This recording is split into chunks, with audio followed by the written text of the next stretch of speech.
Like, share, subscribe and click on the bell icon to never miss an update from Ye Hai India.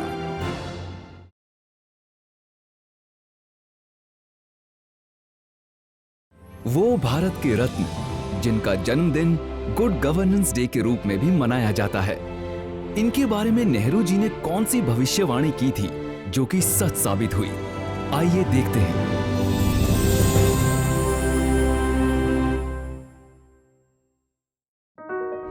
Gwalior Madhya Pradesh में जन्मे अटल बिहारी वाजपेयी के घर शुरू से ही डिसिप्लिन और पढ़ाई लिखाई का माहौल था, क्योंकि उनके पिता एक टीचर थे। 15 साल की उम्र में जब बच्चे अपने दोस्तों के साथ खेल कूद रहे होते हैं, तब अटल जी ने आरएसएस के लिए वॉलेंटियरिंग करना शुरू कर दिया। उनकी पढ़ने में भी बहुत रुचि थी, इसलिए पॉलिटिकल साइंस में एमए करने के बाद उनका हिंदी भाषा का प्यार उन्हें जर्नलिज्म की तरफ खींच लाया और वो जर्नलिस्ट बन गए। लेकिन अटल जी पॉलिटिक्स से ज्यादा दिन दूर नहीं रह पाए और दीनदयाल उपाध्याय जी के साथ मिलकर 1951 में उन्होंने भारतीय जनसंघ की स्थापना की। 1957 में अटल जी ने 3 सीटों से लोकसभा इलेक्शन लड़ा, जिसमें उन्हें उत्तर प्रदेश की बलरामपुर कॉन्स्टिट्यूएंसी से जीत हासिल हुई। अपने पहले ही मेंबर ऑफ पार्लियामेंट टर्म में उन्होंने जवाहरलाल नेहरू जी को अपने बोलने यानी ओरेटरी स्किल्स से इतना प्रभावित किया कि नेहरू जी ने भविष्यवाणी करते हुए कहा कि अटल जी एक दिन भारत के प्रधानमंत्री बनेंगे। 16 अक्टूबर 1964 में जब चाइना ने अपना पहला न्यूक्लियर टेस्ट किया, तब अटल जी ने पार्लियामेंट में कहा कि एटम बॉम्ब का जवाब एटम बॉम्ब ही है और कुछ नहीं।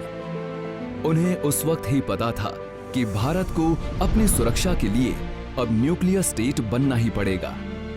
मोरारजी देसाई की सरकार में उन्हें पहली बार कैबिनेट बर्थ मिला और वो एक्सटर्नल अफेयर्स मिनिस्टर बने। इस कार्यकाल में उन्हें यूएन जनरल असेंबली में स्पीच देने का मौका मिला।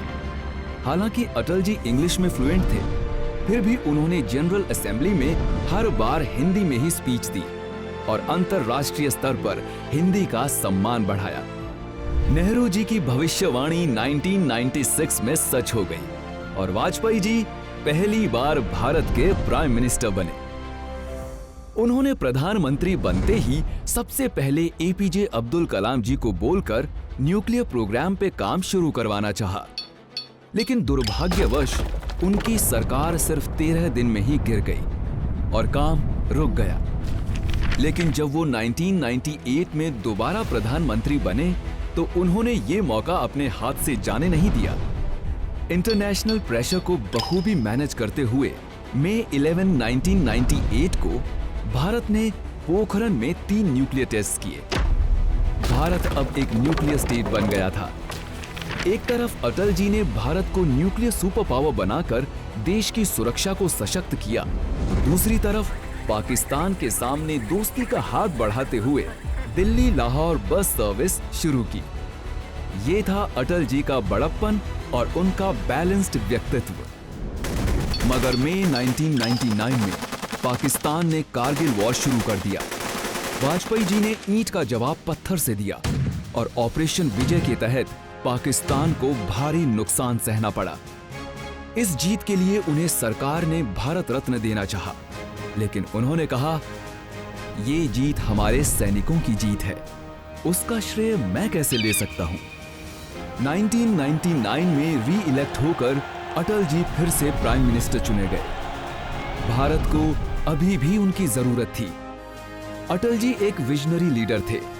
उन्हें आइडिया था कि किसी भी देश की बैकबोन उसकी इंडस्ट्रीज और इंफ्रास्ट्रक्चर होता है और देश भर में इंडस्ट्रीज के डेवलपमेंट के लिए बहुत जरूरी हैं रोड्स। इसी विजन के साथ उन्होंने गोल्डन क्वाड्रिलैटरल नाम का नेशनल हाईवे नेटवर्क पास किया और देश के कोनों कोनों में बसे ग्रामीण इलाकों को जोड़ने के लिए प्रधानमंत्री ग्राम सड़क योजना की शुरुआत की। अटल जी ने एजुकेशन की इंपॉर्टेंस को भी समझा। उन्होंने 6 से 14 साल के बच्चों को कंपलसरी एजुकेशन दिलाने के लिए सर्व शिक्षा अभियान भी शुरू किया। देश की प्रॉस्पेरिटी में उनका योगदान अतुल्य है। फिर 2015 में चौथी बार नॉमिनेट होने के बाद उन्होंने आखिरकार भारत रत्न एक्सेप्ट कर ही लिया। अटल जी ने एक प्रोग्रेसिव और यूनाइटेड इंडिया का सपना देखा था। वो हमेशा भाईचारे और शांति की बात करते थे।